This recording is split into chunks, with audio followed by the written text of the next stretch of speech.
أنا اسمي مروان غنيم، مواليد 1960، مسلم من الطائفة السنية الكريمي، متزوج، عندي ولدين، أعمل بالخليج من فوق ال 35 سنة، ولدي شركتين. في 28/4 دخلت المستشفى الخاص في البحرين معي إفتاء بالبطن. عملت العملية استغرقت 3 ساعات ونص 4 ساعات ونص. بعدها نزلت على الغرفة، نزلوا ريكفري روم، بعدين الغرفة. اجت الممرضة بالليل، عطتني ابرة للسيانين شوي تبع الدم على الساعة 10 بالليل. تاني يوم الساعة 4:15 بالضبط بكون صاحبي الدكتور جالس معي عم بيزورني. حسيت وجع وحرقان في البطن من جهة اليمين.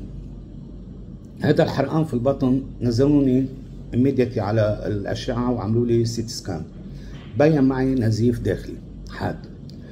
لجهز غرفة العمليات وهاي كان الدكتور موجود، زوجتي وابني.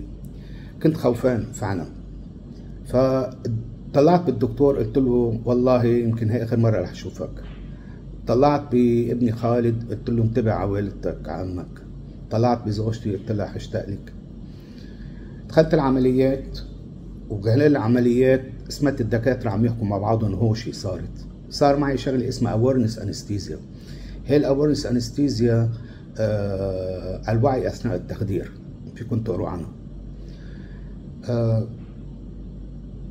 سمعت طوشي وهاي، ويقول له نزل ضغطه صار 60/40، معطيه قادرين اعطيه فلويد، قال له فقد من دمه بين 20 25%. طلبوا دم ليجيبوه من المستشفى الحكومي، وبالليل بعد نص الليل وين بده يجيبوها؟ طبعا بيبي هذا بيلحقوها، بس انه اتس بروسيجر. فجأة انا ما قدرت، خلص ما عاد في اتنفس، انقطع النفس نهائيا مني، انقطع نفس نهائيا مني. صار سواد، ما هو سواد هو، وبرمت راسي. وفجأة السلام على اسمه لقيت القديس مارشال فوق راسي. طلعت فيه انا قلت القديس شربل. فجأة الهواء رجع لي لصدري، لجسمي ولصدري، كأني أول مرة بتنفس بحياتي. وعيد قلت يا شربل هلا بالاي سي يو. الدكاترة جنبي طلعوا فيي، قالوا مع مين هيدا عم يحكي؟ شو ما اشكو شيء هذا؟ قالوا لي لا انت منك بالاي سي يو، انت بعدك بالعمليات. طلعوني من غرفة العمليات، فحصوا لي دمي، ما بحاجة للدم. دمي نزل من 13 بالهيموجلوبين ل 7.5. بس عملوا لي قلت له ما بدي دم. تاني يوم انا بالغرفة عملوا لي فحص دم، قلت له ما بدي دم. سألت الدكتور يا اخي انا ما كان بدي دم، قال بلا. قلت له شو صار؟ قال لي ما بعرف.